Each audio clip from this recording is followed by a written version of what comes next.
রাধে রাধে। কেমন আছো তোমরা সবাই? আশা করছি রাধারানীর কৃপা সবাই ভালো আছো। আর তোমাদেরকে স্বাগত জানিয়ে আমার আরেকটি নতুন ভিডিও শুরু করছি।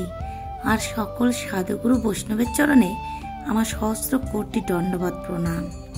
আজ সকাল 10টা থেকে ভিডিওটি শুরু করেছি। আর আজকে আমার গোপাল সোনাদের জন্য রুটি আর আলু ভাজা করে 10টার ভোগ দিয়েছি। আর এখন আমি সবজি আমান্নি করে নিয়েছি আর দুপুরে রান্না বসিয়ে দিয়েছি, কারণ আজকে একটু তাড়াতাড়ি করে আমার গোপাল সোনাদের ভোগ লাগাবো। কারণ তোমাদেরকে তো বলেছিলাম আমাদের এখানে স্বামীনাথের মেলা হয়, অনেক বড় মেলা। আজকে সকলে মিলে সেই মেলাতেই যাব আর তোমাদেরকেও এই মেলা একটু ঘুরে দেখাবো।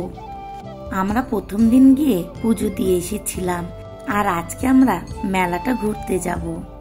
আজকে বিশেষ কিছু রান্না করছি না, লাউ শাক রান্না করছি আর আলু পটল ঢেঁড়স এগুলো দিয়ে একটা পাতলা করে সবজি রান্না করছি।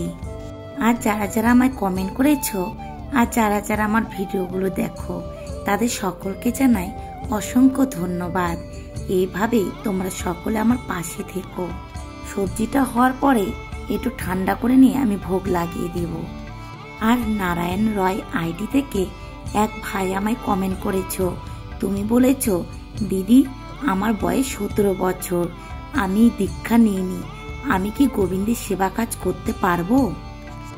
দেখো ভাই, দীক্ষা না নেওয়া পর্যন্ত কখনো গোবিন্দের সেবা কাজের অধিকার পাওয়া যায় না। সে কারণে আমাদের প্রথমেই দীক্ষা গ্রহণ করতে হবে, তারপরে আমরা গোবিন্দের সেবা কাজে যুক্ত হতে পারবো। আর যতদিন তুমি দীক্ষা গ্রহণ করনি ততদিন যে একদম গোবিন্দের সেবা কাজ করবে না তা নয়।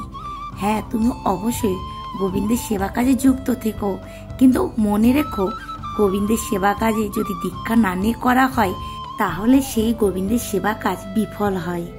কিন্তু তবুও তোমাকে করতে বলছি এই কারণে, যদি তুমি না করো তাহলে তোমার গোবিন্দের সেবা কাজের অভ্যেসটা হবে না, সেই কারণে বললাম।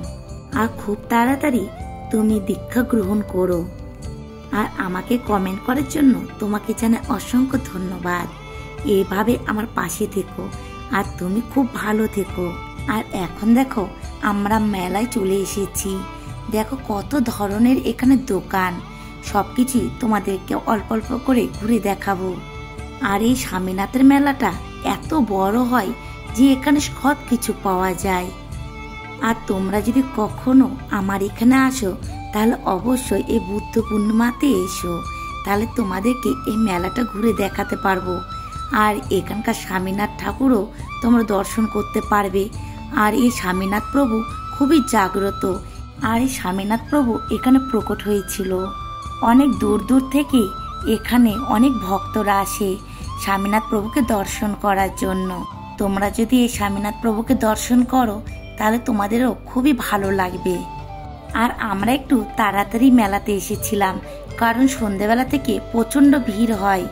তাই তোমাদের দাদা ভাই বললো তোমরা একটু তাড়াতাড়ি যাও, আর আমি পরে আরতি করে গোবিন্দকে ভোগ লাগিয়ে তারপরে আমি যাব।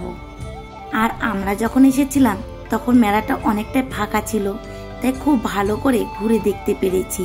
আর সন্ধে লাগা মাত্র এত ভিড় কি আর বলবো।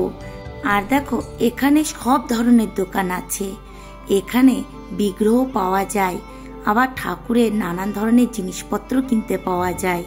কিন্তু অন্যান্য জিনিসপত্রে এখানে প্রচণ্ড দাম, সেই কারণে অন্যান্য কোনো কিছু নিইনি। এখানে 10 টাকার দোকান, আবার 20 টাকার দোকান, আবার 50 টাকার দোকান, 100 টাকার দোকান এগুলোও বসেছে। আমি কিছু জিনিসপত্র নিয়েছি ওই 20 টাকার দোকান থেকে, 10 টাকার দোকান থেকে। আর অবশ্যই তোমাদেরকে দেখাবো যে আমি মেলা থেকে কি কি কিনেছি। আমাদের এইদিকে সবকিছু ঘোরা প্রায় শেষ। আর এখানে আমার এক ননদের বাড়ি আছে। আমরা প্রত্যেকবার এই স্বামীনাথের মেলা এলে এই ননদের সঙ্গে দেখা করেই যাই। তাই তোমাদের দাদাভাই আসার পরে আমরা এখানে এলাম। আর এই ননদ আর নন্দী জামাই এবার আমাদের সঙ্গে বৃন্দাবনে গিয়েছিল। আর মেলাতে আসার পরে যদি এখানে না আসি তাহলে উনি খুবই মন খারাপ করে, সে কারণে এখানে আমরা একটু দেখা করতে এলাম।